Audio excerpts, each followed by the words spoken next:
British ஆட்சி நடந்துகிட்டு இருந்த காலம் 1920களின் கடைசி. அப்போ நடந்த ஒரு உண்மை நிகழ்ச்சி இது. ஒரு கல்யாண மாப்பிள்ளை ரயிலில் இறங்க போறார். அவரை வரவேற்க ஒரு ராஜ குடும்பமே காத்துக்கிட்டு இருக்குது. மங்களூர்லேருந்து இறங்குற அந்த மாப்பிள்ளை யார் தெரியுமா? ஒரு நாய். உண்மைதான், அந்த நாய்க்கு தான் கல்யாணம். சுதேசி சமஸ்தானத்து மன்னர்களில் ஒருத்தர் ஜூனாகட் மகாராஜா. அவரோட வளர்ப்பு நாய் ரோஷனாரா. அதுக்கு கல்யாணம் பண்ணி வைக்கணும்னு ஆசைப்பட்டார். மாப்பிள்ளை தேடினார். மங்களூர் மகாராஜாவோட வளர்ப்பு நாய் ஒன்று இருந்தது, பேரு பாபி. இது ரெண்டுக்கும் கல்யாணம் நடத்த முடிவு பண்ணார். திருமணத்துக்கு வேண்டிய எல்லா ஏற்பாடுகளையும் பண்ணுங்க அப்படின்னு உத்தரவு போட்டார். ஆயிரக்கணக்கான அழைப்புதழ்கள், பல சமஸ்தான மன்னர்கள், ஜமீன்தார்கள், பிரிட்டிஷ் அதிகாரிகள், பெரிய பணக்காரங்க, இப்படி நிறைய பேருக்கு அழைப்புதழ்கள் அனுப்பி வச்சாங்க. பத்திரிகையை பார்த்தவங்கெல்லாம் திகைச்சு போயிட்டாங்களாம். இருந்தாலும் என்ன பண்ணுறது, ராஜாவே அழைக்கிறார், போகாமல் இருக்க முடியுமா? அந்த சமயத்தில் நாட்டின் கவர்னர் ஜெனரலாக இருந்தவர் இர்வின் பிரபு. அவருக்கும் ஒரு பத்திரிகை போயிருக்குது. வாங்கி பார்த்ததும் அவருக்கு பயங்கர எரிச்சல். உடனே குப்பை தொட்டியில் போட்டுவிட்டாராம். மாட்சிமை தங்கிய பிரிட்டன் சக்கரவர்த்தியின் பிரதிநிதியான தன்னை கேவலம் ஒரு நாயின் திருமணத்துக்காக அழைக்கிறதா அப்படின்னு அவருக்கு ஆத்திரம். இருந்தாலும் கல்யாணம் பிரமாதமாக நடந்துதான். கல்யாணத்தன்னைக்கு பொண்ணுக்கு ஸ்பெஷல் குளியல், தண்ணீருக்கு பதிலாக வாசனை திரவியங்கள், பன்னீர், குளிச்சதுக்கு அப்புறம் அலங்காரம், வைர மாலை, முத்து மாலை, ஏகப்பட்ட அலங்காரம். மாப்பிள்ளையை அழைக்கிறதுக்கு ரயில்வே ஸ்டேஷனில் ராஜ குடும்பமே காத்துக்கிட்டு இருக்குது. அவங்களோட வளர்ப்பு நாய்கள் 250. அத்தனை நாய்களுக்கும் பட்டு துணி போத்தி இருக்குது. முத்து வடங்கள் அணிவிச்சிருக்கிறாங்க. எல்லாம் ராஜ நாய்கள். அதுகளையும் வீதியில் நடக்க விடலையாம். அதுகளை சுமந்துக்கிட்டு போக அலங்கரிக்கப்பட்ட யானைகள் காத்துக்கிட்டு இருக்குதான். மாப்பிள்ளைக்கு வரவேற்பு எப்படி தெரியுமா? அது நடந்து வர்ற பாதை பூரா ரத்தன கம்பளம் விரிச்சிருக்குது. 2 பக்கமும் ராஜாங்க அதிகாரிகள் கைகட்டி நிற்கிறாங்க. அரசு படை வீரர்கள் அணிவகுப்பு மரியாதை செலுத்துகிறாங்க. அந்த நாய் ராஜ மரியாதையோடு நடந்து வருது. நகையெல்லாம் போட்டுக்கிட்டு வருது. திருமண மண்டபத்துக்கு சேருது. அங்கே கல்யாணம் அமோகமாக நடக்குது. இந்த திருமணத்தை முன்னிட்டு அந்த ஜூனாகட் சமஸ்தானத்துக்கு 3 நாள் விடுமுறை வேற. கல்யாணத்துக்கு வந்திருந்தவங்களுக்கெல்லாம் ஏக தடபுடலாக விருந்து, நாட்டியம் எல்லாம் பிரமாதமாக நடந்துதான். இந்த கல்யாணத்தில் கலந்துக்க வந்திருந்த மற்ற சமஸ்தானத்து மன்னர்கள், திவான்கள், அரச குடும்பத்தினர், இப்படி அவங்க 700 பேராம். அவங்க போகிறதுக்காக விசேஷ ரயில்கள்லாம் வேற விட்டுருக்காங்க. கல்யாணம் முடிஞ்சதும் அந்த நாய் தம்பதிகளோட பெரிய பெரிய மன்னர்கள்லாம் ஒன்றா உட்காந்து சாப்பிட்டாங்களாம். ஏர் கண்டிஷன் அறையில் அந்த தம்பதிகள் கொஞ்ச காலம் வாழ்ந்துருக்கிறாங்க. கொஞ்ச நாளில் மாப்பிள்ளைக்கு மரியாதை குறைய ஆரம்பிச்சுட்டுது. வெளியில் துரத்தி விட்டாங்களாம். அந்த பெண் நாய் மட்டும் ராஜ போகங்களை அனுபவித்து வந்துதான். இந்த கல்யாணத்தை பார்த்துட்டு தொடர்ந்து மற்ற சமஸ்தானத்து மன்னர்களும் நாய் திருமணங்கள் நடத்த ஆரம்பிச்சுட்டாங்களாம். இது உண்மையில் நடந்திருக்குது. இப்படி அது இருக்கட்டும். இப்போ நம்ம கதைக்கு வருவோம். ஒரு ராஜாவுக்கு ரொம்ப நாள் கழித்து ஒரு குழந்தை பிறந்துதான். அரண்மனை ஜோசியரை கூப்பிட்டுருக்கார் ராஜா. ஜோசியரே, என் மகன் வருங்காலத்தில் சிறந்த வாழ் வீரனாக வரணும்னு ஆசைப்படுறேன். வருவானாங்கிறத கொஞ்சம் பார்த்து சொல்லுங்களேன் அப்படின்னாராம். ஜோசியர் சொன்னார், மன்னா, உங்கள் புள்ள வாழ் வீரனாக வர்றது கஷ்டம். ஆனால் அவரும் உங்களை மாதிரியே நாய்க்குட்டிகள் பேரில் பிரியமாக இருப்பார். அதுகளுக்கு கல்யாணமும் பண்ணி வைப்பார் அப்படின்னாராம். அது எப்படி கண்டுபிடிச்சிங்க அப்படின்னு கேட்டிருக்கார் ராஜா. அரசே, உங்கள் பிள்ளைக்கு வாழ் மேலே உள்ள பிரியத்தை காட்டிலும் நாய் மேலே உள்ள பிரியம் அதிகங்கிறதுக்கான அறிகுறி இப்போவே தெரியுது. நல்லா கவனித்து பாருங்க. அவர் வாழ்னு கத்துறாரு அப்படின்னாரு. கவனித்து பார்த்துட்டு அப்படி எனக்கு காதில் விழலையே அப்படின்னாராம் மன்னர். அதனால தான் சொன்னேன், அவர் கத்துறது வாழ்னு கத்தலை, வள்ளுன்னு கத்திக்கிட்டு இருக்கார். அதனால தான் அப்படி சொன்னேன் அப்படின்னாராம் அரண்மனை ஜோசியர். உங்கள் பையன் எப்படி சார் இருக்கான் அப்படின்னு விசாரித்தார் ஒருத்தர். அவன் என்ன சார், எதை சொன்னாலும் காதில் வாங்க மாட்டேங்கிறான், அவன் பாட்டுக்கு போகிறான் வர்றான் அப்படின்னு சொல்லி அழுத்துக்கிட்டார் அப்பா. பெரியவங்க சொல்கிறத சின்ன பிள்ளைங்க கேட்கறது இல்லைங்கிறது ஒரு குறை. பெரியவங்க சொல்கிறது சின்ன பிள்ளைங்க காதிலேயே விழறது இல்லைங்கிறது ஒரு குறை. இது கொஞ்சம் சீரியஸான விஷயம், கவனித்து பார்க்கணும். ஒரு குழந்தைக்கு காது சரியாக கேட்குதா இல்லையா அப்படிங்கிறத நாம தான் கவனித்து பார்த்து கண்டுபிடிக்கணும். அதுவாக நம்மக்கிட்ட தவழ்ந்து அப்பா எனக்கு காது கேட்கல, அழைச்சிட்டு போங்க டாக்டர்கிட்ட அப்படின்னுலாம் சொல்லிகிட்டு இருக்காது. அது சரி, ஒரு குழந்தைக்கு காது சரிவர கேட்குதா இல்லையா அப்படிங்கிறத முன்கூட்டியே நாம் தெரிஞ்சுக்கிறது எப்படி? அதுக்கு சில வழி இருக்குது. உங்கள் குழந்தைய கொஞ்சம் அப்படி கவனித்து பாருங்கள். அடிக்கடி ஜலதோஷம், காதில் அரிப்பு ஏற்படுதா? மூக்கு விரிவாகவும் அப்புறம் டான்சில், அடினாய்டு, சத அழற்சி இது மாதிரி ஏதாவது இருக்கா? வாயிலிருந்து எச்சில் ஒழுகுதா? குழந்தை வாயினால் சுவாசிக்குதா? பற்கள் முன்னாடி தள்ளி வளருதா? இதெல்லாம் அதுக்கு அறிகுறி.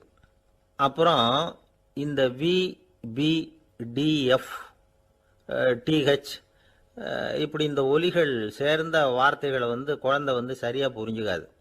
இப்போ உதாரணத்துக்கு பட்டுன்னு சொல்லு குழந்தை அப்படின்னீங்கன்னா அது கட்டுன்னு சொல்லும். அதாவது பட்டு சவுண்டை அதால் புரிஞ்சுக்க முடியல. அப்புறம் உங்கள் குழந்தை உங்களை உறக்க பேச சொல்கிறானா?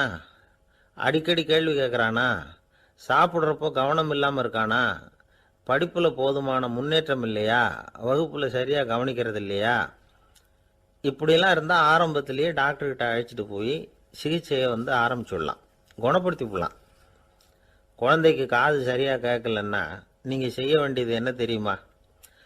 அவனுக்கு காது கேட்கலேங்கிறதுக்காக அவன் முன்னாடி சத்தம் போட்டு பேசக்கூடாது.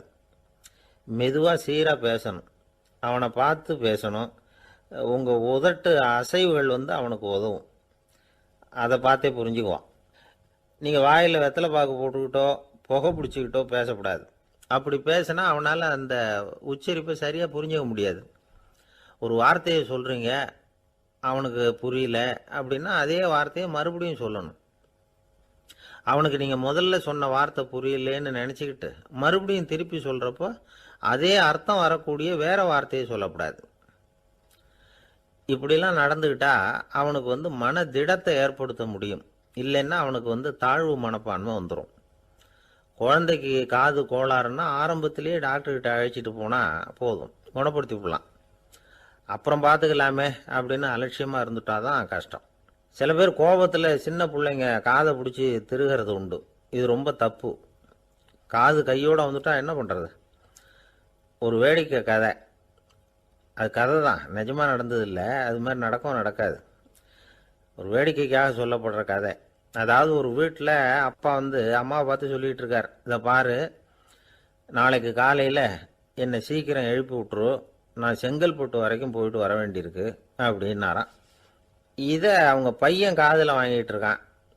அப்பாவுக்கு சிரமம் வேண்டாமே அப்படின்னு நினச்சி அவனே காலையில் யாருக்கும் தெரியாமல் எழுந்திரிச்சு புறப்பட்டு செங்கல்பட்டு போட்டான். சாயந்தரமாக திரும்பி வந்தான். அப்பா பையனை காணாமல் அலமோதிக்கிட்டு இருக்கிறார். சாயந்தரமாக பையனை பார்த்ததும் எங்கடா போயிட்டு வந்தேன்னு கேட்டார் கோவமா. செங்கல்பட்டுக்கு போயிட்டு வந்தேப்பா, நீ வேணா அலைய வேண்டாமேன்னு அப்படின்னா. எதுக்குடா போனேன்னு அதட்டினார். அதான்ப்பா, நீ நேற்று அம்மா கிட்ட சொல்லிக்கிட்டு இருந்த, அதை காதில் வாங்கினேன், உனக்காக நான் போயிட்டு வந்தேன் அப்படின்னா. உடனே எந்த காதில் வாங்கினேன் அப்படின்னு சொல்லி காதை பிடிச்சி திருகுனார். அந்த காது கையோடு வந்துட்டுது. இது நடந்து கொஞ்ச நாள் கழிச்சு அந்த அப்பாவும் பையனும் கடத்தெருவில் போயிட்டு இருக்கிறாங்க. எதிரில் ஒரு நாய் ஓடி வந்தது. அதுக்கு 2 காதும் இல்லை. என்ன இது, இந்த நாய்க்குட்டிக்கு 2 காதும் இல்லை அப்படின்னார் அப்பா. அதுக்கு பையன் சொல்கிறான், அப்பா அது 2 தடவை செங்கல்பட்டுக்கு போயிட்டு வந்துருக்கும் அப்படின்னானா. ஒரே ஒரு ஊரில் ஒரு அம்மா இருந்தாங்க. அந்த அம்மாவுக்கு ஒரே ஒரு பிள்ளையாண்டான். அவனுக்கு ரொம்ப அக்கறையோடு கல்யாணம் பண்ணி வச்சாங்க. கல்யாணம் முடிஞ்சதும் மருமக பொண்ணு வீட்டுக்கு சேர்ந்தது. அப்பாடா, என் கடமை முடிஞ்சது, இனிமேல் அக்கடான்னு எங்கேயாவது ஒரு மூலையில் படுத்து கிடக்கலாம் அப்படின்னு நினச்சாங்க அந்த அம்மா. ஆனால் நினைக்கிறபடி எங்கே நடக்குது? அதுக்கப்புறம் தான் பிரச்சனையே ஆரம்பமாச்சு. மருமகள் குணம் சரியில்லை, ஒரு மாதிரி. அந்த பொண்ணு வீட்டுக்கு வந்ததுமே முதல் வேலையாக மாமியாரை பார்த்து, அதுதான் நான் வந்துட்டேன்ல, இனிமேல் உங்களுக்கு என்ன வேலைங்க, புறப்பட வேண்டியது தானே, காசி ராமேஸ்வரம்னு எங்கேயாவது போங்க அப்படின்னுட்டு தான். மாமியாரை பார்த்தாங்க, கொஞ்சம் யோசனை பண்ணாங்க. இந்த பாருமா, நீ இப்படி சொல்கிறதுக்கு முன்னாடியே வீட்டை விட்டு புறப்படணுங்கிற முடிவுக்கு நான் வந்துட்டேன். வீட்டை மட்டும் இல்லை, இந்த உலகத்தை விட்டே கூட போகிறதுக்கு தயாராக இருக்கிறேன். ஆனால் ஒரே ஒரு விஷயத்துக்காக என் உயிரை கையில் பிடிச்சிக்கிட்டு இருக்கிறேன் அப்படின்னாங்களாம். என்ன விஷயம்னு கேட்டது இந்த மருமக பொண்ணு. வேற ஒன்றும் இல்லை, என் பிள்ளைக்கு கல்யாணம் பண்ணி வச்சுட்டேன். ஒரு பேர புள்ள பிறந்து அதை என் கண்ணால் பார்த்துட்டேன்னா நான் எங்கே வேணும்னாலும் போகிறதுக்கு தயாராக இருக்கிறேன். அப்படின்னாங்களாம் அந்த மாமியார். மாமியார் இப்படி சொல்கிறதுலேயும் நியாயம் இருக்கிறதாக பட்டுது அந்த பொண்ணுக்கு. சரி அப்படியே இருந்து பார்த்துட்டு போகலாம் அப்படின்னு அனுமதி கொடுத்தது. கொஞ்ச காலத்தில் ஒரு பேரன் பிறந்தான். அந்த அம்மாவும் பேரனை கண்ணால் பார்த்துட்டாங்க. சரி பேரனை பார்த்தாச்சுல்ல, இனிமேல் புறப்பட வேண்டியது தானே அப்படின்னது மருமக பொண்ணு. மாமியார் பார்த்தாங்க. நீ சொல்கிறது சரிதாம்மா, அதில் ஒன்றும் தப்பு இல்லை. என்னோட பேரன் உங்களை அம்மா அப்பான்னு கூப்பிடுறத என் காது குளிர கேட்டுட்டு போயிடுறேனே அப்படின்னாங்களாம். சரி அந்த ஆசையை நிறைவேறட்டும் அப்படின்னு காத்துக்கிட்டு இருந்தாங்க. பேரன் வளர்ந்தான், நடந்தான், பள்ளிக்கூடம் போனால் பெரியவனானான். மருமக பொண்ணு மறுபடியும் மாமியாரை விரட்ட ஆரம்பிச்சுட்டுது, இன்னும் புறப்புள்ளையான்னு. இதை பாருமா, இது வரைக்கும் இருந்துட்டேன். பேரனோட கல்யாணத்தையும் கண்ணால் பார்த்தா தான் இந்த கட்டை வேகும் போல் இருக்குது அப்படின்னு சொல்லி ஒரு மாதிரியாக பேச ஆரம்பித்தாங்க. இதுவும் நியாயமான ஆசையாக தான் படுது அப்படின்னு அது யோசிச்சிருக்கு அந்த பொண்ணு. சரின்னு அதுக்கும் ஒத்துக்கிட்டது. உடனே பேரனுடைய கல்யாணமும் முடிஞ்சது ஒரு வழியாக. இனிமே ஒரு நொடி கூட இங்கே இருக்கக்கூடாது, புறப்படுங்க அப்படின்னு மாமியாரை விரட்டிச்சான் அந்த பொண்ணு. இப்போ அந்த மாமியார் தன்னோட மருமகளை பார்த்து சொல்கிறாங்க, இதோ கிளம்பிட்டேம்மா, என் மூட்டை முடிச்செல்லாம் கட்டிக்கிட்டேன், புறப்பட்டுவிட்டேன். அப்படியே நீயும் உன் துணிமணிகளை மூட்டை கட்டிக்கிட்டு கிளம்பிடும், என்னோட சேர்ந்து 2 பேருமா சேர்ந்து போயிடலாம் அப்படின்னாங்களாம். அந்த பொண்ணு முழிக்குது. முழிக்காதே, உனக்கும் ஒரு மருமக வந்துட்டா, இனிமேல் நீயும் ஒரு மாமியார் தானே, உனக்கும் இனிமேல் இங்கே வேலை இல்லை, புறப்படு அப்படின்னாங்களாம். அப்போ தான் அந்த பொண்ணு சிந்திக்க ஆரம்பிச்சுதான், தன்னோட தவறு புரிஞ்சுதான். இந்த தகவலை கேட்டுக்கிட்டு இருக்கிற மருமகள்லாம் இதை பற்றி கொஞ்சம் யோசித்து பார்க்கணுங்கிறதுக்காகத்தான் இதை சொல்கிறோம் மாமியார்கள் சார்பாக. கொஞ்ச நாளைக்கு முன்னாடி ஒரு பொண்ணை பார்த்து பேசுகிற சந்தர்ப்பம் கிடைச்சிது ஒரு கல்யாண வீட்டில். அந்த பொண்ணு சொல்லிச்சு, சார் எனக்கு கல்யாணம் ஆகி 15 வருஷம் ஆகுது, நான் மாமியார்கிட்ட சண்டை போட்டதே இல்லை அப்படின்னு ரொம்ப அடக்கமாக சொல்லிச்சு. அது எப்படிம்மா சாத்தியமாச்சுன்னு கேட்டோம். எனக்கு கல்யாணம் ஆகி 15 வருஷம்தான் ஆச்சு, ஆனால் என் மாமியார் செத்து போய் 20 வருஷத்துக்கு மேலே ஆயிட்டுது அப்படின்னுது. லோகமானிய பாலகங்காதர திலகர் இருந்தார்ல, அவருக்கு 15 வயசுலேயே கல்யாணம் நடந்துதான். மனைவி பேர் தபிபாய், ரொம்ப பெரிய குடும்பத்து பொண்ணு, நல்ல குணம். அவங்க குடும்பம் நடத்திக்கிட்டு இருக்கிறாங்க. அந்த காலத்தில் திருடர்கள் பயம் அதிகம். இந்த காலத்தில் மட்டும் என்னன்னு கேட்குறீங்களா? நீங்கள் கேட்குறது நியாயம்தான். இருந்தாலும் இந்த காலத்து திருடனுக்கும் அந்த காலத்து திருடனுக்கும் ஒரு முக்கியமான வித்தியாசம் உண்டு. அதாவது அந்த காலத்து திருடன்லாம் நியாயம் அநியாயம் பார்க்கறது உண்டு, இந்த காலத்தில் அப்படி பார்க்கறது இல்லை. அந்த காலத்தில் திருட வர்றவங்கள்ட்ட கூட ஒரு தார்மீக உணர்வு உண்டாம். அதாவது அப்போ உள்ள கொள்ளைக்காரங்க எதை களவாடினாலும் சரி, அரிசியை மட்டும் களவாடுறது இல்லையா, அப்படி ஒரு கொள்கை. அதனால பாருங்க, அந்த காலத்து பெண்கள் நகை நட்டுகளை பத்திரமா வைக்கணும்னா பெட்டியில் வைக்கிறது இல்லை, அரிசி பானையில் போட்டு வச்சு விடுறது. இப்போல்லாம் பேங்க்கில் சேஃப்டி லாக்கர்னு இருக்குல்ல, அது மாதிரி அந்த காலத்தில் சேஃப்டி லாக்கருங்கிறது அரிசி பானை. இந்த வளையல், மூக்குத்தி, தோடு இப்படி எதுவாக இருந்தாலும் அதில் போட்டு பத்திரமா வச்சுருவாங்க. திருடன் அரிசி பானை பக்கம் போகிறதில்ல. ஏன்னா சாப்பிட்ற விஷயத்தில் கை வைக்கக்கூடாது, அது பாவம் அப்படின்னு அவன் நினைக்கிறான். திலகரோட மனைவி தபிபாயும் அதே மாதிரி தன்னுடைய ஆபரணங்களை ஒரு அரிசி பானைக்குள்ளே போட்டு மூடி வச்சுருந்தாங்களாம். இப்படி இருந்தப்போ ஒரு நாள் ஒரு பிச்சைக்கார பொண்ணு வீடு வீடாக பிச்சை கேட்டுக்கிட்டே வந்திருக்குது. திலகர் வீட்டுக்கும் தர்மம் போடுங்க தாயே அப்படின்னு தான் அந்த பொண்ணு. அந்த அம்மா தபிபாய் காதில் இது விழுந்திருக்கு. உடனே கை நிறைய அரிசி அள்ளிக்கிட்டு போட்டிருக்கு. பாத்திரத்தில் அரிசியை போட்டதுக்கு அப்புறம் தான் தெரியுது, பளிச்சுன்னு கண்ணில் படுது. அதாவது அந்த அம்மாவோட வைர மூக்குத்தி ஒன்று அரிசியோடு சேர்ந்து அந்த பிச்சைக்கார பொண்ணு பாத்திரத்தில் போய் விழுந்துட்டுது. இந்த அம்மாவுக்கு மனசுக்குள்ளே குழப்பம், என்ன இப்படி ஆயிட்டுதே, மூக்குத்தி போயிட்டுதே, பிச்சை பாத்திரத்திலேருந்து அதை எப்படி எடுக்கிறது அப்படின்னு தயக்கம். வாயை திறந்து அதை கேட்கறதுக்கும் கூச்சம். திண்ணையில் உட்காந்துருந்த திலகர் இவ்வளவையும் பார்த்துக்கிட்டு இருக்கிறார். மனைவியின் மனசுக்குள்ளே நடக்கிற மௌன போராட்டத்தை அவர் நல்லா புரிஞ்சுக்கிட்டாராம். மனைவியை பார்த்து சொன்னாராம், தபிபாய், இது தெய்வ சம்மதம், அவளுக்கு சேர வேண்டிய மூக்குத்தி அவகிட்ட போயிட்டுது, பிச்சை பாத்திரத்தில் விழுந்த மூக்குத்தியை எடுக்க வேணாம் அப்படின்னாராம். சரின்னு சொல்லிவிட்டு மேற்கொண்டு எதுவும் சொல்லாமல் அந்த அம்மா வீட்டுக்குள்ளே போயிட்டாங்களாம். இந்த காலத்துலலாம் அது மாதிரி நடக்குமா? வெறும் அரிசியை போட்டுவிட்டு விவகாரம் பண்ணிட்டு இருக்க மாட்டோமா? ஒரு பெரிய மனுஷன் வீட்டுக்கு ஒரு பிச்சைக்காரன் வந்தான். ஐயா, நாங்கள் பிச்சைக்காரங்கள்லாம் சேர்ந்து ஒரு சங்கம் வச்சுருக்குறோம், அதுக்கு நிதி சேர்க்குறோம், அதுக்கு ஒரு 100 ரூபா கொடுத்தீங்கன்னா எங்களுக்கு பெரிய உதவியாக இருக்கும் அப்படின்னானா. அதெல்லாம் ஒன்றும் கொடுக்க முடியாது போ அப்படின்னாரான் அவர். அப்படின்னா ஒரு 50 ரூபாயாவது கொடுங்களேன் அப்படின்ட்டுருக்கான். அதுவும் முடியாதுன்னு சொல்லிவிட்டார். 25 ரூபா அப்படின்னு இருக்கான். எதுவும் முடியாது அப்படின்னாராம். சரிங்க, இவ்வளவு பெரிய வீட்டுக்கு வந்துட்டு வெறுங்கையோடு திரும்புறது நல்லா இருக்காது, அதனால சும்மா ஒரு ரூபா மட்டுமாவது கொடுங்க அப்படின்னு இருக்கான் அவன். ஒரு பைசா கூட என்கிட்ட கிடையாது அப்படின்னு விட்டாரான் இவர். அப்படின்னா நீங்கள் ஒரு காரியம் பண்ணுங்களேன் அப்படின்னானா அவன். என்ன செய்யணும் அப்படின்னு இருக்கார். எங்கள் சங்கத்தில் நீங்களும் ஒரு மெம்பராக சேர்ந்துருங்க அப்படின்னானா. எனக்கு சொர்க்கம் தாண்டா அப்படின்னு நானா இவன். ஒரு பெரிய காடு, அந்த காட்டுக்கு மத்தியில் ஒரு ஆசிரமம். அங்கே ஒரு முனிவர் இருந்தார். பல இடங்கள்லேருந்து வர்ற குழந்தைகளுக்கு அவர் பாடம் சொல்லி கொடுத்துக்கிட்டு இருக்கிறார். ஏழை பணக்காரர் அப்படிங்கிற வித்தியாசம்லாம் கிடையாதுங்க. எல்லாரும் அவர்கிட்ட தங்கள் பிள்ளைகளை அனுப்பி வச்சாங்க. மன்னர்களுடைய பிள்ளைங்க கூட அங்கே அவர்கிட்ட தான் படிக்கிறதுக்கு வருவாங்க. ஆனால் அந்த முனிவரை பொறுத்த வரைக்கும் எல்லா பிள்ளைங்களும் ஒன்று தான். இது யார் வீட்டு பிள்ளைன்னெல்லாம் பார்க்க மாட்டார், எல்லாரும் சமம். மாணவர்கள்லாம் அங்கேயே மாத கணக்கில் வருஷ கணக்கில் தங்கி இருந்து பாடம் கற்றுக்கிட்டு போகிறது வழக்கம். அவராக பார்த்து போகணுன்னு சொல்கிற வரைக்கும் அங்கேயே இருக்கணும், படிக்கணும். குருகுல வாசம். ஒரு சமயம் ஒரு ராஜகுமாரனும் அவர்கிட்ட படிச்சுக்கிட்டு இருந்தான். அவனுக்கு ஒரு 15 வயசு இருக்கும். சில வருஷம் கழித்து இந்த முனிவர் தன்கிட்ட இருக்கிற மாணவர்களுக்கெல்லாம் பரீட்சை வச்சார். அவங்களுடைய அறிவு முதிர்ச்சியை கணிக்கிறதுக்காக பல சோதனைகள்லாம் வச்சார். ஒவ்வொருத்தராக பார்த்து இனிமேல் நீங்கள் உங்கள் வீட்டுக்கு போகலாம் அப்படின்னு சொல்லி அனுப்பி வச்சுக்கிட்டு இருக்கிறார். எல்லாரும் போயிட்டாங்க.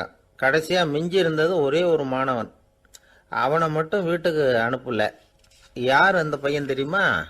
அவன்தான் அந்த ராஜகுமாரன்.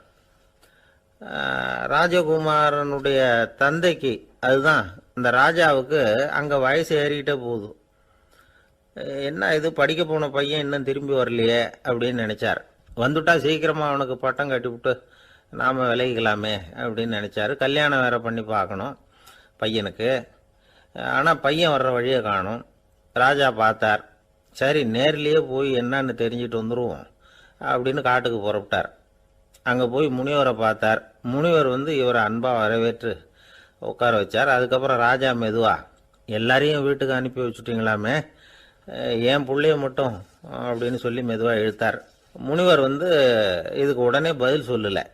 ராஜாவை கூப்பிட்டுட்டு போய் விருந்தினர் குடிசையில் தங்க வச்சார். அதுக்கப்புறம் சொன்னார், உங்கள் மகன் எல்லா பாடங்கள்லையும் முதலிடம் வாங்கியிருக்கான்.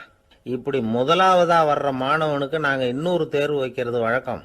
அதுலேயும் அவன் முதலாவதாக வந்துட்டான்னா அவன் ஒரு பெரிய வித்வான் அப்படிங்கிற கௌரவத்தை அடைஞ்சிருவான் அப்படின்னார்.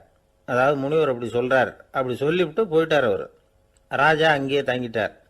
ராத்திரி படுத்து தூங்கினார். காலையில் எழுந்திரிச்சு அந்த குடிசைக்கு வெளியில் வந்தார் பல்லு விளக்கிறதுக்காக. அந்த சமயத்தில் தூரத்தில் ஒருத்தன் ஒரு கையில் கோடாலியை வச்சுக்கிட்டு தலையில் ஒரு பெரிய விறகு கட்டை சுமந்துக்கிட்டு வந்துக்கிட்டு இருக்கிறது மாதிரி தெரிஞ்சது. யாராவது விறகு வெட்டியாக இருக்கும் அப்படின்னு நினைச்சார் ராஜா. கிட்ட வந்ததும் உத்து பார்க்குறாரு. பார்த்தா அது தன்னோட புள்ள. திகைச்சு போயிட்டார். என்ன இது, ஒரு ராஜகுமாரனை கூட இது மாதிரி வேலையெல்லாம் செய்ய சொல்கிறாங்களே அப்படின்னு நினைச்சார். ராஜகுமாரன் விறகு கட்டை கொண்டுகிட்டு போய் கொல்லை பக்கம் வச்சான். அந்த சமயம் முனிவர் அங்கே வந்தார். என்ன மகனே, விறகு வெட்டிட்டு வந்துட்டியா? சரி, இப்போ ஒரு துடைப்பத்தை எடுத்துக்கோ, விருந்தினர் குடிசையின் வாசல் பக்கத்தை கூட்டி பெருக்கி சுத்தம் பண்ணு போ அப்படின்னார். அப்படியே செய்கிறேன் குருவே அப்படின்னு சொல்லிவிட்டு போனான். சுத்தம் பண்ண ஆரம்பிச்சிட்டான். ராஜா பார்த்தார் இதை. உடனே ஓடியாந்தார். மகனே, என்ன காரியம் பண்ணுற? துடைப்பத்தை கீழே போடுனார்.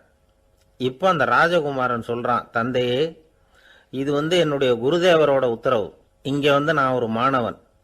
இங்கே அரசனும் ஒன்று தான், ஆண்டியும் ஒன்று தான். குருதேவர் சொல்கிறத மறுக்காமல் செய்கிறது தான் எங்கள் கடமை அப்படின்னா. இந்த சமயம் முனிவர் அங்கே வந்தார். இவனை முதுகில் தட்டி கொடுத்தார். அப்புறம் ராஜா கிட்ட சொன்னார், அரசே, உங்கள் புள்ள எங்கள் கடைசி தேர்வுலையும் வெற்றி பெற்றுட்டான். பணிவு தான் மாணவர்களின் மிக உயர்ந்த குணம். குருநாதர் சொல்றது மனசுக்கு பிடிக்கலன்னா கூட மறுக்காம செய்யணும். அப்படி செய்யறதுனால எதை செய்யலாம் எதை செய்யக்கூடாது அப்படிங்கிற விவேகம் அவங்களுக்கு வந்துடும். செய்யக்கூடாததை கூட பெரியவங்க சொல்லிவிட்டா செஞ்சுதான் ஆகணும் அப்படிங்கிற பணிவு அவங்களுக்கு வந்துடும். இந்த குணம் வந்துட்டுதுன்னா அவங்க எத்தனை கடினமான வேலையா இருந்தா கூட ரொம்ப சுலபமா செஞ்சு முடிச்சிருவாங்க. தூக்கத்திலேயும் அப்புறம் துக்கத்திலேயும் தோண்டு போட மாட்டாங்க. இந்த பணிவும் விவேகமும் அவங்க கிட்ட மன உறுதியை ஏற்படுத்தும். அந்த உறுதி உங்க பையனுக்கு வந்தாச்சு. இனிமே அவனை நீங்க அழைச்சிட்டு போகலாம். அவன் நிச்சயமா பேரும் புகழும் பெறுவான் அப்படின்னார். ராஜா அவரை பார்த்து, குருதேவா புரிஞ்சுக்கிட்டேன், என்னை மன்னிக்கணும் அப்படின்னாரு. அதுக்கப்புறம் மகனை அழைச்சிக்கிட்டு நாட்டுக்கு திரும்பி வந்துட்டார். இந்த கதையை இன்று ஒரு தகவலில் சொல்லுங்க சார், உங்கள் நிகழ்ச்சியில் சொல்லுங்க சார் அப்படின்னு சொல்லி மாணவர்கள் கேட்டால் பணிவாக இருக்கிறது எப்படி அப்படிங்கிறத புரிஞ்சுக்குவாங்க அப்படின்னு சொன்னார் ஒருத்தர். சரி சொல்லுவோம், அதுக்கு முன்னாடி நேர்லேயே ஒரு பையன்கிட்ட சொல்லி பார்க்கலாமே அப்படின்னு தோணுச்சு. உடனே ஒரு பையனை கூப்பிட்டோம். ஏன்பா உங்கள் வாத்தியார் உனக்கு இது மாதிரி ஒரு பரீட்சை வச்சா என்ன பண்ணுவேன் அப்படின்னு கேட்டோம். நானும் அப்படி தான் சார் நடந்துக்குவேன், விறகு வெட்டுவேன், தொடப்பத்தினால கூட்டி சுத்தம் பண்ணுவேன், உடனே செஞ்சு முடிச்சிருவேன் சார் அப்படின்னா. பலே பரவாயில்லையே அப்படின்னோம். ஆமாம் சார், அப்படி செஞ்சால் தானே வீட்டுக்கு அனுப்புவார், இல்லைன்னா இன்னொரு வருஷம் இங்கேயே இருந்து படின்னு சொல்லி விடுவாரே, அதனால் அப்படி செய்வேன் அப்படிங்கிறான் அந்த பையன். இந்த உலகத்தில் உண்மையாகவே வேதாந்தம் பேசுகிறவங்களும் உண்டு, உள்ளுக்குள்ளே வேற மாதிரி இருந்துக்கிட்டு வெளியில் வேதாந்தம் பேசுகிறவங்களும் உண்டு. ஒரு ஆள் இருந்தார், அவரு ஒரு கடை வச்சு வியாபாரம் பண்ணிக்கிட்டு இருந்தார். மகா கஞ்சன், யாருக்கும் எந்த உதவியும் செய்ய மாட்டார். எச்சில் கையென்ன ஈர கையை கூட உதற மாட்டார், அப்படிப்பட்ட மனுஷன். அந்த ஊருக்கு ஒரு முனிவர் வந்துக்கிட்டு இருந்தார். வருஷத்துக்கு ஒரு தடவை வருவார், ஒரு நாள் 2 நாள் இருப்பார், அப்புறம் போயிடுவார். அந்த முனிவர் வர்றப்போலாம் இந்த ஆள் எழுந்திரிச்சு ஓடி போய் அவரை வரவேற்பான். ரொம்ப பெரிய வேதாந்தி மாதிரி அவர்கிட்ட பேசிக்கிட்டு இருப்பான். காயமே இது பொய், வெறும் காற்றடைத்த பையும்மா, தர்மம் தலைகாக்கும்மா. பணம் என்ன சார் பணம், இன்னைக்கு ஒருத்தன் கையில் இருக்கும், நாளைக்கு ஒருத்தன் கையில் இருக்கும், எல்லாம் மாயம். எனக்கு தான் இன்னமும் இந்த சம்சார பந்தத்திலிருந்து விடுபடுறதுக்கு நேரம் வரலேம்மா. அந்த முனிவரும் இந்த ஆள் இப்படி சொல்கிறத கேட்ட உடனே, ஏப்பா அப்படி சொல்கிற, இப்போ கூட நீ சரின்னு சொல்லு, உனக்கு தீட்சை கொடுத்து இதிலிருந்து விடுபடுற ஞானத்தை போதிக்கிறேன் பார். உடனே அந்த ஆள் என்ன சொல்லுவான் தெரியுமா? ஐயோ சாமி, இப்போ அது எப்படிங்க முடியும், பிள்ளைங்கள்லாம் சின்ன சிறுசுங்க, அதுகளுக்கெல்லாம் ஒரு கல்யாணம் காட்சின்னு செஞ்சு கடமையை முடிச்சுட்டா நீங்கள் சொல்கிறபடி செஞ்சு விடலாமா. சரி, இன்னும் முனிவர் போயிடுவார். அடுத்த வருஷம் வருவார், இவன் வழக்கம் போல் வேதாந்தம் பேசுவான். சரி தீட்சை கொடுக்குறேன் வா அம்பார்.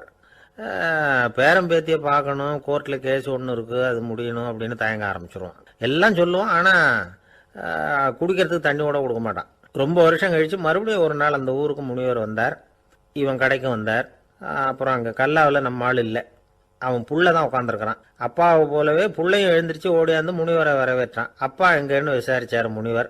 ஐயோ அதை ஏன் கேட்குறீங்க சாமி, உங்ககிட்ட தீட்சை வாங்கி இந்த சம்சார பந்தத்திலேருந்து விடுதலை பெறணும்னு சொல்லிக்கிட்டே இருப்பார், அது நிறைவேறாமலே போய் சேர்ந்துட்டார். போன மாதம் ஒரு நாள் திடீர்னு நெஞ்சு வலிக்குதுன்னார், அவ்வளவுதான் போட்டுன்னு போயிட்டார் அப்படின்னு புலம்புனான் பையன். இதை கேட்டதும் முனிவர் சிரிச்சாரான். அவன் எங்கடா போவான், உன் அப்பா எங்கேயும் போகல, இதோ வாழை ஆட்டிக்கிட்டு உன் காலடியிலே இருந்துக்கிட்டு இருக்கான் பார் அப்படின்னு சொல்லி அங்கே நின்றுக்கிட்டு இருந்த ஒரு நாயை சுட்டி காட்டினாரான். என்ன சாமி சொல்கிறீங்க அப்படின்னு ஆச்சரியமாக கேட்டிருக்கான் பையன். உடனே முனிவர் அந்த நாயோட தலையில் ஒரு தட்டு தட்டி பேசுகிறா அப்படின்னாரான். உடனே அந்த நாய் வந்து வேதாந்தம் பேச ஆரம்பிச்சுட்டு தான், காயமே இது போய் வெறும் காற்றடைத்த பைய அப்படின்னு தான்.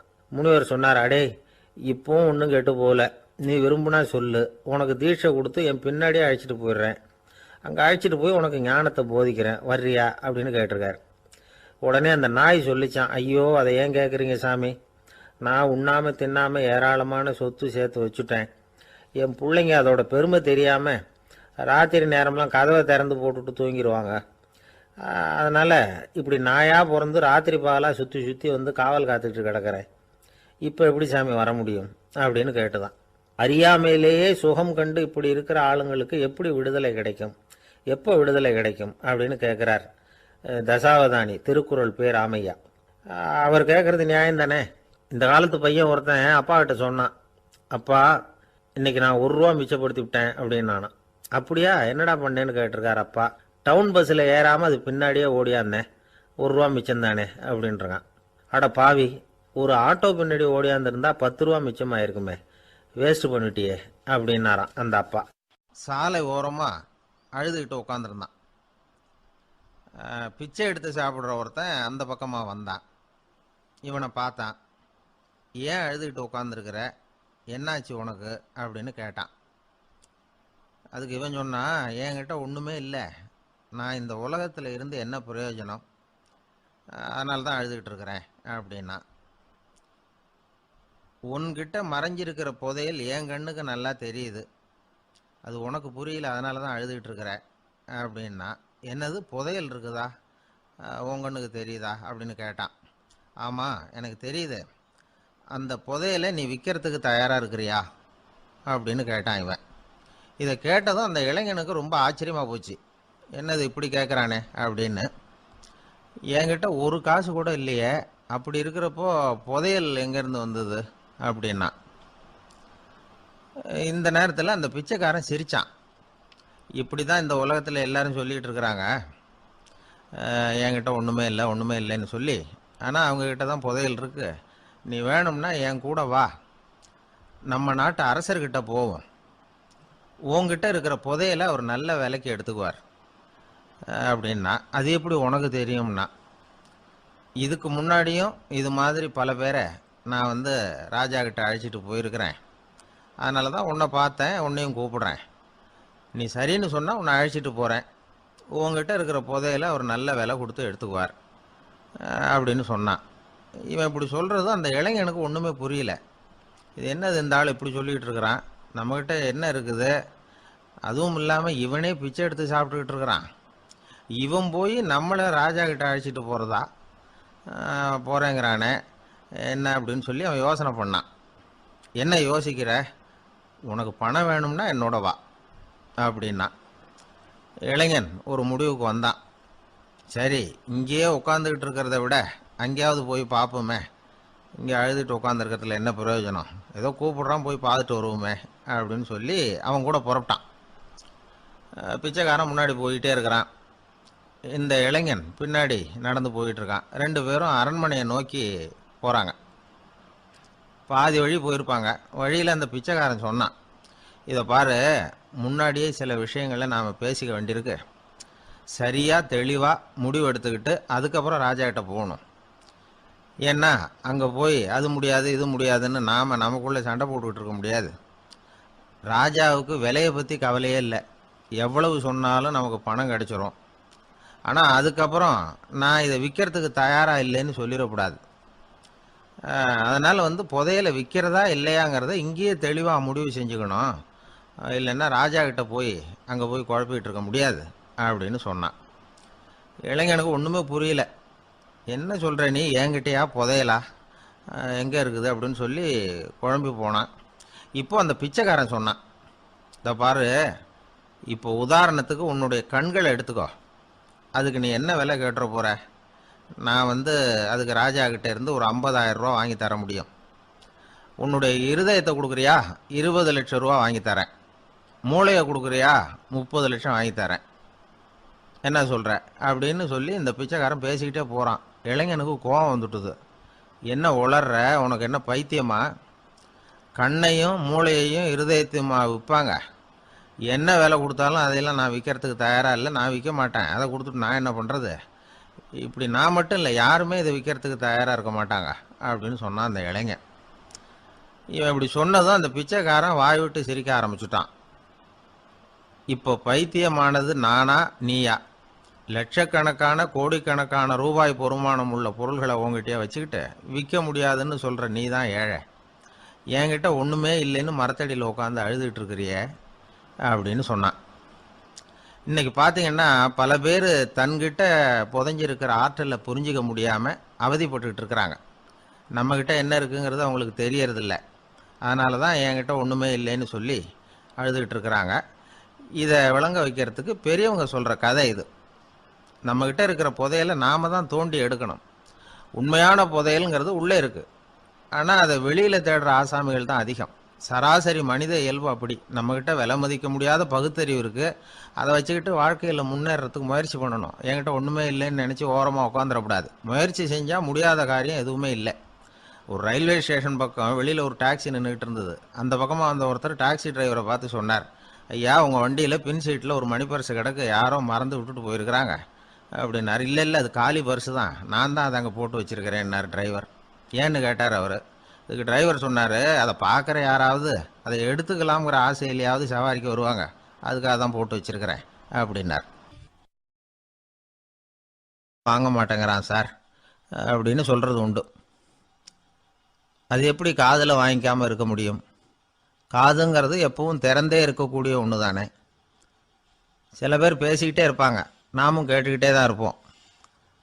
அவர் என்ன சொன்னார் திருப்பி சொல்லு அப்படின்னு சொன்னால் சொல்ல தெரியாது.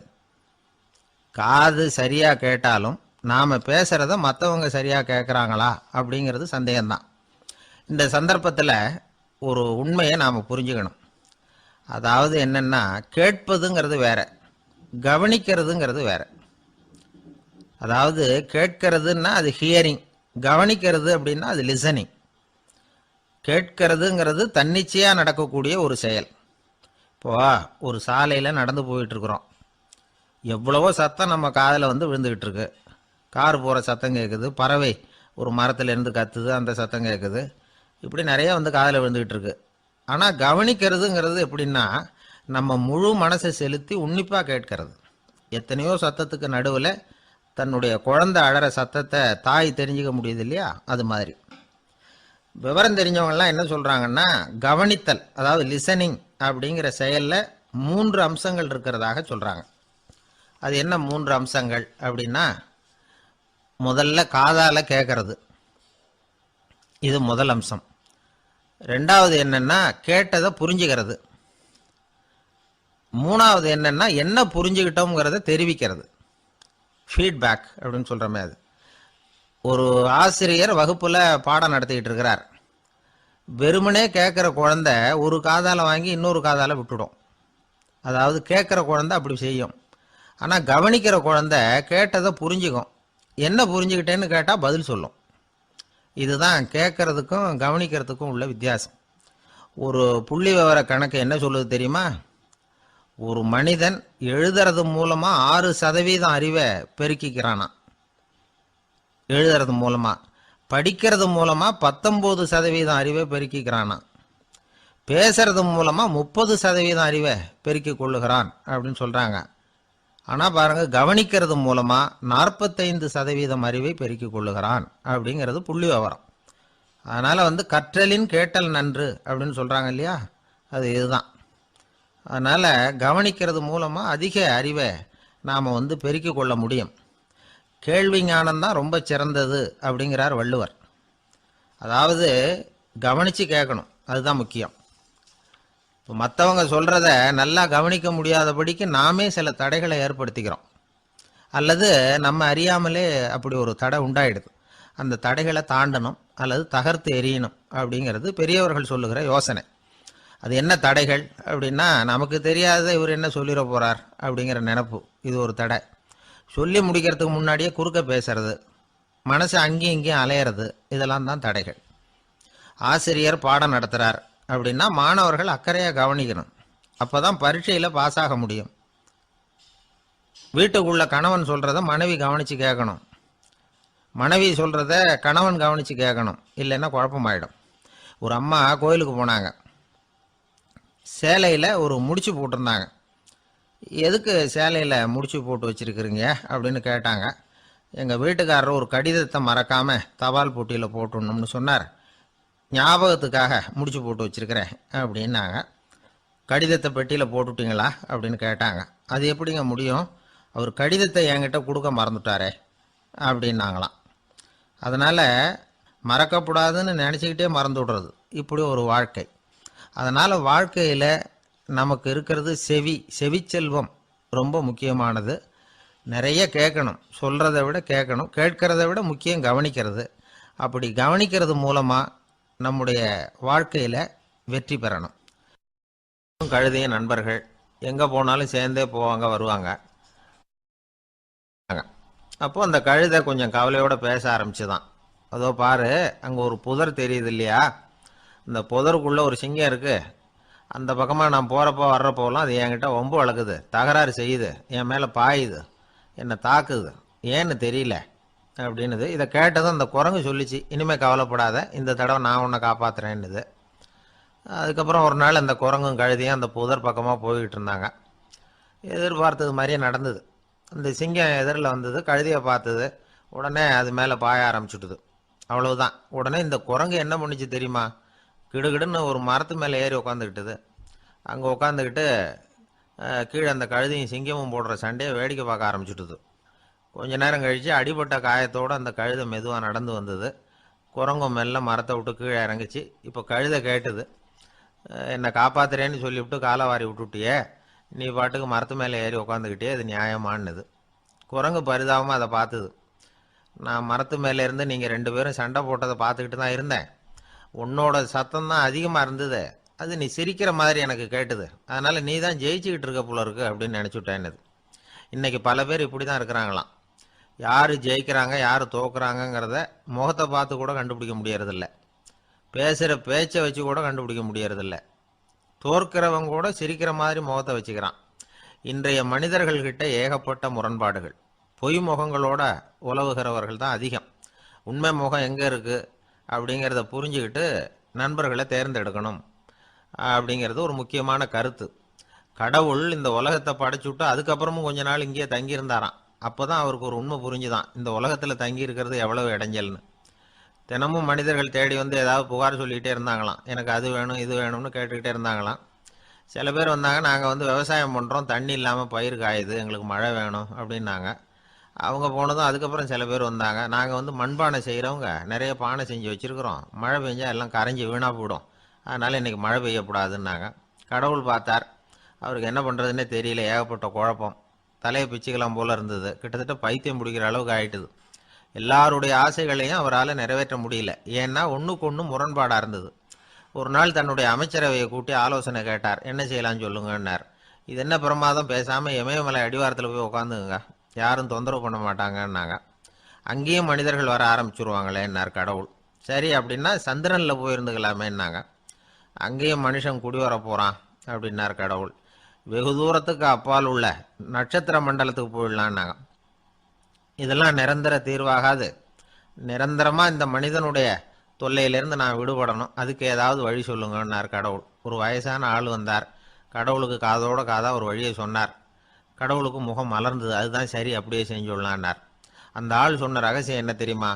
மனிதனால் அடைய முடியாத ஒரு இடம் இருக்குது, அது வேற எங்கேயும் இல்லை, அவனுக்கு உள்ளே இருக்குது, அங்கே போய் மறைஞ்சிங்க, அதுக்கப்புறம் மனிதர்களால் உங்களுக்கு தொந்தரவு இருக்காதுன்னார்.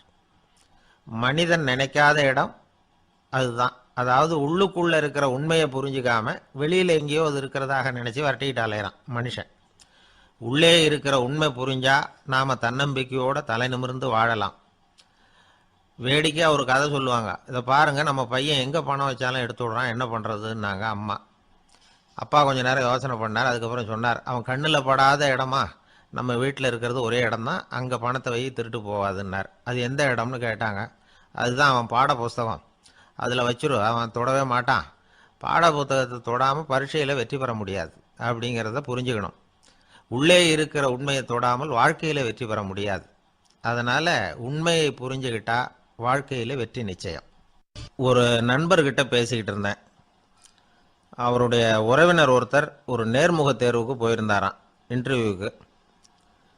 ரொம்பவும் பொறுப்பாகவும் கவனமாகவும் செயல்பட வேண்டிய பதவிக்கான நேர்காணல் அது. இவர் வந்து எழுத்து தேர்வில் ஏராளமான மதிப்பெண்கள் வாங்கிவிட்டார். அதனால் அதை பற்றி கவலை இல்லை. இப்போ நேர்முக தேர்வில் தேர்வு பெறணும். ஏராளமான சான்றிதழ்கள் வச்சிருந்தார். நேர்காணலில் கேட்கப்பட்ட எல்லா கேள்விகளுக்கும் சரியான பதில் தான் சொன்னார். இருந்தாலும் பாருங்கள், அந்த நேர்முக தேர்வில் அவர் தேர்ந்தெடுக்கப்படலை. என்ன காரணம் அப்படின்னு பின்னாடி விசாரித்தப்போ தான் விவரம் தெரிஞ்சுதான். அது என்ன ஆயிருக்குதுன்னா, அந்த நேர்காணலின் போது இவர் வந்து நடந்துக்கிட்ட முறையில் சில தவறுகள் நடந்து போச்சான். முக்கியமாக வந்து 2 தவறுகள். ஒன்று, அவங்க ஒரு கேள்வியை கேட்டு முடிக்கிறதுக்குள்ளேயே இவர் பதில் சொல்ல ஆரம்பிச்சுட்டாராம். 2வது என்னன்னா, இவர் நாற்காலியில் தாராளமாக இயல்பாக சாஞ்சி உட்காராம நாற்காலி முனையில் உட்காந்துருந்தாராம். இந்த 2 விதமான செயல்பாடுகளும் இவர் வந்து அவசரப்படுறவர், பதற்றப்படுறவர் அப்படிங்கிறதுக்கான அடையாளங்கள். அதாவது கேள்வியை கேட்டு முடிக்கிறதுக்குள்ளேயே முந்திக்கிட்டு பதில் சொல்கிறது. 2வது, நாற்காலியில் இயல்பாக தாராளமாக உட்காராம நாற்காலி முனையில் உட்கார்றது. பார்க்க போகிற வேலைக்கு அவசரம், பதற்றம் இது 2 இருக்கப்படாதான். அதனால் மார்க் இருந்தும் சர்டிஃபிகேட் இருந்தும் அந்த வேலை வாய்ப்பு அவருக்கு கிடைக்கல. வேலை கொடுக்குறவங்க நம்மக்கிட்ட இருந்து என்ன தான் எதிர்பார்க்குறாங்க, இதை தெரிஞ்சு வச்சுக்கிறது நல்லது. முதல்ல மற்றவர்களுடன் தொடர்பு கொள்ளும் திறமை. அதாவது எபிலிட்டி டு கம்யூனிகேட். நீங்கள் நினைக்கிறத அழகாக தொகுத்து வகைப்படுத்தி சொல்ல தெரியுதான்னு பார்ப்பாங்க. உங்கள் திட்டங்களை அடுத்தவங்க ஏற்றுக்கொள்ளக்கூடிய விதத்தில் வெளிப்படுத்துறதுக்கு உங்களால் முடியுதான்னு பார்ப்பாங்க. இதுக்கு என்ன செய்யறது? குழப்பம் இல்லாமல் சிந்திக்கணும், குழப்பம் இல்லாமல் பேசணும். ரெண்டாவது விஷயம் என்னென்னா புத்திசாலித்தனம், அதாவது இன்டெலிஜென்ஸ். ஏற்றுக்க போகிற வேலையை நல்ல விதமாக செய்ய முடியுமா உங்களால்? அதை எந்தெந்த வழியில் செய்யலாம் அப்படிங்கிறத உங்களால் தீர்மானிக்க முடியுமா? அந்த வேலைக்கான புது புது யோசனைகளை உங்களால் சொல்ல முடியுமா அப்படின்னு பார்ப்பாங்க. இது இன்டெலிஜென்ஸ். மூணாவது தன்னம்பிக்கை, அதாவது செல்ஃப் கான்ஃபிடென்ஸ். உங்களுக்கு அது உண்டா அப்படிங்கிறத கவனிப்பாங்க. எந்த சூழ்நிலையையும் சமாளிக்கணும், எப்படிப்பட்ட மனிதர்களையும் சமாளிக்கிற தைரியம் வேணும், அடுத்தவங்களை நமக்கு சாதகமாக திருப்பக்கூடிய தன்னம்பிக்கை வேணும். நாலாவது பொறுப்புகளை முன்வந்து ஏற்றுக்கொள்ளுதல், வில்லிங்னஸ் டு அக்செப்ட் ரெஸ்பான்சிபிலிட்டி. பொறுப்புகள்லேருந்து நழுவி போக ஆசைப்படாமல் செஞ்சு முடிக்கணும். அஞ்சாவது முன் வருதல், இனிஷியேட்டிவ். வேலையோட முக்கியத்துவம் உணர்ந்து அதை ஏற்றுக்கிட்டு தகுந்த நடவடிக்கைகளை தயங்காமல் எடுக்கிறதுக்கு முன் வரணும். ஆறாவது என்னன்னு கேட்டிங்கன்னா தலைமைத்துவம், லீடர்ஷிப். 4 பேருக்கு தலைமை தாங்கி நல்ல விதத்தில் நடந்துக்க தெரியுதா? ஏழாவது கற்பனை திறன், இமேஜினேஷன். சில பிரச்சனைகள் வரக்கூடும் அப்படின்னு முன்கூட்டியே யூகிச்சு அதுக்கு தகுந்த மாதிரி நடவடிக்கை எடுக்கிற திறமை உண்டா அப்படிங்கிறத பார்ப்பாங்க. எட்டாவது என்னன்னா வளைந்து கொடுத்தல், ஃப்ளெக்சிபிலிட்டி. சூழ்நிலைக்கு தகுந்த மாதிரி, மாற்றங்களுக்கு தகுந்த மாதிரி அனுசரித்து நடந்துக்கிறதுக்கு தெரியுதா அவங்களுக்கு அப்படிங்கிறத கவனிப்பாங்க. அடுத்தது திறமைகளை வெளிக்கொணரும் திறமை, இன்டர்பர்சனல் ஸ்கில்ஸ். அடுத்தவங்க கிட்ட இருக்கிற திறமையை கண்டுபிடிச்சி அதை நல்ல விதத்தில் ஊக்கப்படுத்தி பயன்படுத்த தெரியுதா அப்படின்னு பார்ப்பாங்க. ஆறாவது சுய அறிவு, செல்ஃப் நாலெட்ஜ். அடுத்தவங்க நம்மளை பற்றி என்ன நினைக்கிறாங்க அப்படிங்கிறத நம்மளால் புரிஞ்சிக்க முடியுதாங்கிறது முக்கியம். அடுத்தது போட்டி மனப்பான்மை, காம்படிட்டிவ்னஸ். அடுத்தவங்களை ஒப்பிட்டு பார்த்து அதை விட ஒரு படி மேலே வரணுங்கிற குணம் வேணும். இதுக்கு அடுத்தது என்னென்னா குறிக்கோளை வெல்லுதல், கோல் அச்சீவ்மெண்ட். குறிக்கோளை சவாலாக எடுத்துக்கிட்டு அதை அடையணும். அப்புறம் வேறுபட்ட திறமைகள், ஒகேஷனல் ஸ்கில்ஸ். பதவிக்கு வேண்டிய திறமைகள் தவிர மற்ற திறமைகள் எதுவும் உண்டாங்கிறது முக்கியம். நமக்கு வேலை கொடுக்கணும்னு நினைக்கிறவங்க நம்மக்கிட்ட இருந்து இவ்வளவும் எதிர்பார்ப்பாங்க. அதுக்கு தகுந்த மாதிரி நம்மளை நாமே தயார்படுத்திக்கணும். ஆனாலும் நான் உங்ககிட்ட சொல்கிறதுக்கு ஒரு முக்கியமான செய்தி இருக்குது, அதை நான் உங்ககிட்ட ஒப்படைக்கணும்னு நினைக்கிறேன். அது என்னோட அப்பா அவருடைய கடைசி காலத்தில் என்கிட்ட ஒப்படைச்சிட்டு போன செய்தி. வாழ்க்கையில் அது எனக்கு ரொம்ப உபயோகப்பட்ட ஒரு கருத்து. எங்கள் அப்பா என்கிட்ட கொடுத்த ஒரு பொக்கிஷம் அது. அதை இப்போ நான் உன்கிட்ட கொடுத்துட்டு போகிறேன். இப்போ உனக்கு இது புரியாது, ஏன்னா இன்னும் நீ பெரிய மனுஷன் ஆகலை. ஆனாலும் இப்போ நான் உங்ககிட்ட கொடுக்கறத நீ பத்திரமா வச்சிரு. பிற்காலத்தில் அது உனக்கு உபயோகப்படும். இது ஒரு திறவுகோல் மாதிரி, பெரிய பெரிய பொக்கிஷங்களின் கதவுகளை இது திறந்து விடும் அப்படின்னு சொல்லி விஷயத்தை சொன்னார். மகனுக்கு அந்த விஷயம் அப்போ புரியல. ஆனாலும் பிற்காலத்தில் அதுதான் அவருடைய வாழ்க்கையை மாற்றி அமைச்சுதான். சரி, அப்பா சொன்ன அப்பேற்பட்ட செய்தி என்ன? அது ஒன்றும் பெரிய விஷயம் இல்லை, எளிமையான ஒரு கருத்து தான். அவர் என்ன கருத்து சொன்னார்னா, மகனே, யாராவது உன்னை மனம் நோகும்படி செஞ்சுட்டா அதை பற்றி 24 மணி நேரத்துக்கு தியானம் பண்ண போகிறதாகவும் அதுக்கு பிறகு பதில் சொல்கிறதாகவும் சொல்லிவிடு, அவ்வளவுதான் அப்படின்னாராம். அதாவது யாராவது நம்மளை திட்டுனா உடனடியாக பதில் சொல்லக்கூடாது. இதை பற்றி யோசிக்கிறேன், இதுக்கு நாளைக்கு பதில் சொல்கிறேன் அப்படின்னு சொல்லிவிடணும், அவ்வளோதான். இதுதான் அந்த அப்பா சொன்ன கருத்து. சின்ன வயசில் இது என்ன பேர்பட்ட ஒரு பெரிய ரகசியமா, இது ஒரு பெரிய விஷயமா அப்படின்னு தான் தோணும். அந்த பையனுக்கும் அப்படி தான் தோணிச்சான். ஆனாலும் அப்பா சொன்ன அந்த கடைசி வாசகம் அது அப்படிங்கிறதுனால அதை அப்படியே மனசில் பதிய வச்சுருந்தார். அந்த இளைஞர் ஒரு பெரியவரானார் ஒரு காலத்தில். அவரை ஒருத்தர் ஒரு கட்டத்தில் அவமானப்படுத்தி விட்டாராம். உடனே அவர் சொன்னார், ஐயா, இதை பற்றி நான் 24 மணி நேரம் தியானிக்கணும், அப்படித்தான் எங்கள் அப்பா எனக்கு சொல்லி கொடுத்துருக்காரு. அவர் இப்போ இல்லை, அவர் பேச்சுக்கு மதிப்பு கொடுக்க வேண்டியது என்னுடைய கடமை. அதனால் தயவு பண்ணி மன்னிச்சுக்குங்க, 24 மணி நேரம் பொறுத்து திரும்பி உங்களுக்கு பதில் சொல்கிறேன் அப்படின்னாராம். அவர் தியானம் பண்ணார். அதுக்கப்புறம் அவருக்குள்ள ஒரு சின்ன தெளிவு ஏற்பட்டு போச்சான். அதாவது சில நேரங்களில் அவமதிப்பு கூட சரிதான்னு கூட அவருக்கு தோணிச்சான்.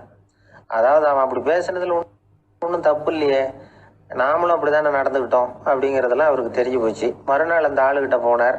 ஐயா நன்றி, நீங்கள் சொன்னது சரிதான், அது ஒரு அவமதிப்பு இல்லை, உண்மையான பேச்சு தான். நீங்கள் என்ன முட்டாள்னு சொன்னீங்க, யோசிச்சு பார்க்குறப்போ அது சரிதான்னு எனக்கும் தோணுது, நான் அப்படி தான் இருக்கிறேன் அப்படின்னாராம். சில சமயம் இது மாதிரி யோசிக்கிறப்போ அந்த அவமதிப்பே ஒரு பொய் அப்படின்னு புரியும். அதுவே பொய்ங்கிறப்போ அதுக்காக நாம் எதுக்கு மனம் புண்படணும் அப்படின்னு நினைப்பார். அது மட்டும் இல்லை, அது ஒரு பொய்ன்னு சொல்கிறதுக்கு கூட அந்த ஆள்கிட்ட போக மாட்டார்.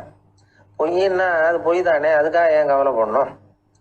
கவனிக்கிறது மூலமாகவும் தியானிக்கிறது மூலமாகவும் மெல்ல மெல்ல அவர் மற்றவர்களின் செயல்களை விடவும் தன்னுடைய எதிர்வினைகளின் மீது தான் அளவு கடந்த விழிப்புணர்வு கொண்டவராக மாறினார் அப்படிங்கிறார் ஒரு பெரிய ஞானி.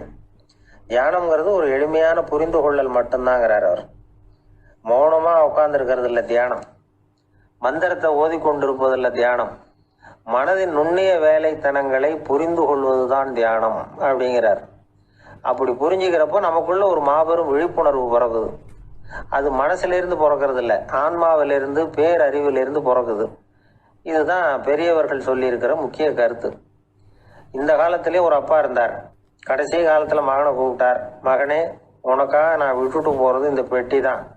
இது எங்கள் அப்பா என்கிட்ட ஒப்படைச்சிட்டு போனது, இதை உன்கிட்ட நான் ஒப்படைச்சிட்டு போகிறேன்.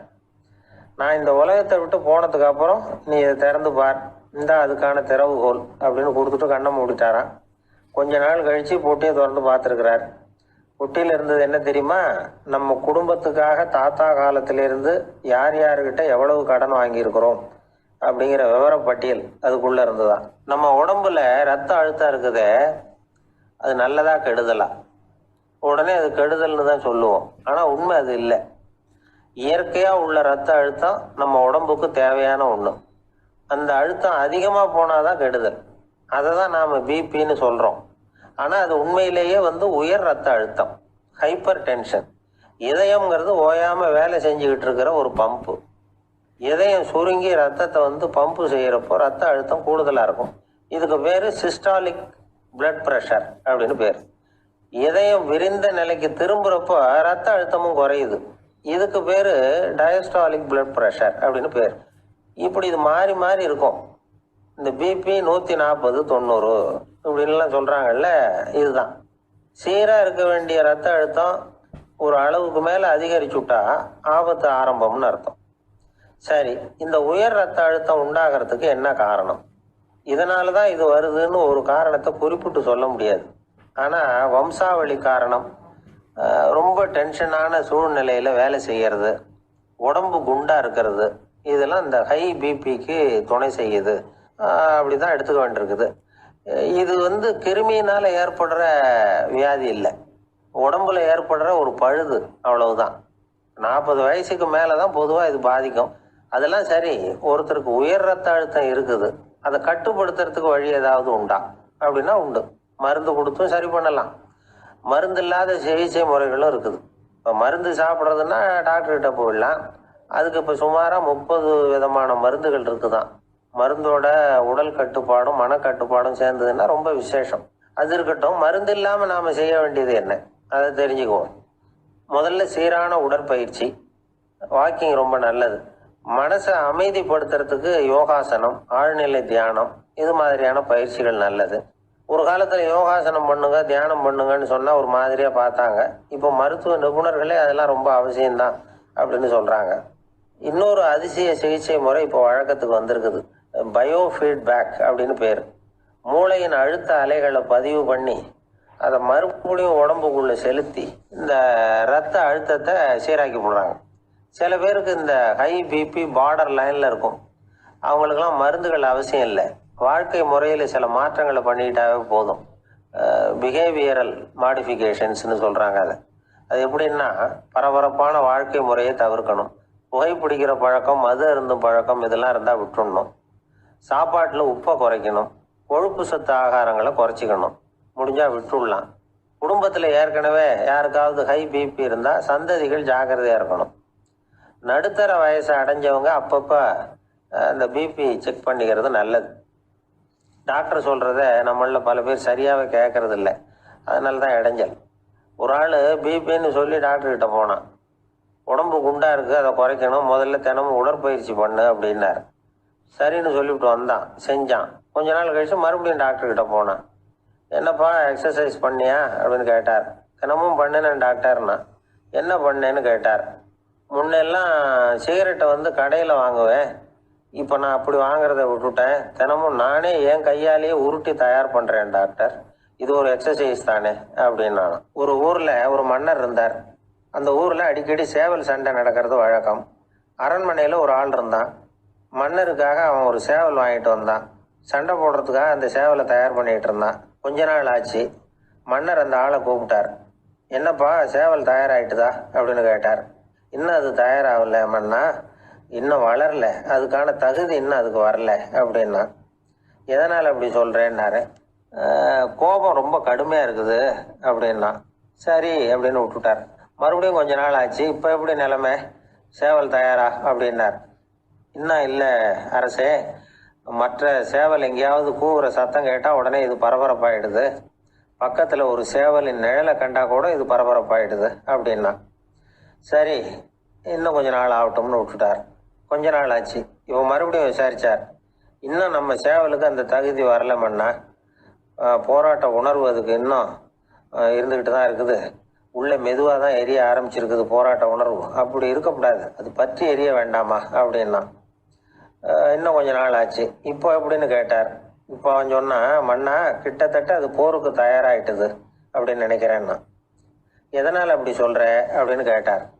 மற்ற சேவலின் குரலை கேட்டால் அது அசைகிறதே இல்லை, ஒரு பொம்மை மாதிரி ஆயிடுது, அதுக்கு உள்ள ஒரு நுட்பமான விழிப்புணர்வு வந்துட்டுது, அதனால் அது அமைதியாக இருக்குது, மௌனமாக இருக்குது.